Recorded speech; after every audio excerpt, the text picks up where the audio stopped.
22 বছর বয়সের ভিতরে তোমার কিডনি শেষ, কারণটা কিতা বুঝতাম পারলাম না। অবা যুবক, তুমি কি জিনিসটা খুব বেশি তোমার জীবনে খাইছো? তুমি কোনো নেশাযুক্ত জিনিস খাইছো নি? বলে না। কিতা খাইছো কসাই? বলে খুব বেশি স্টিং একটা খাইছি কোল্ড ড্রিঙ্কের মধ্যে। এগো খুব হুশ করবা, এগো খুব আর্জেন্ট কাম করে জেলা ক্ষতিওয়ালা।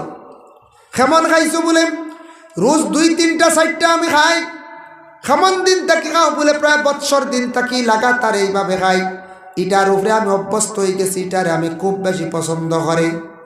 ডাক্তারে পরে এটা রিচার্জ করিয়া দেখছে কোল্ড ড্রিঙ্কর মধ্যে যেটা স্টিং, যেটা এটা খুব বেশি লিভারের মধ্যে প্রেশার ফেলায়, বড় জলদি জলদি হজম করে। প্রথমে গেছে তার লিভার, আর লিভার দুর্বল হওয়ার পরে কিডনির মধ্যে প্রেশার পড়ছে। কিডনি বেশ সাপোর্ট করতে পারছে না, কিডনি বেশ লোড লইতে পারছে না।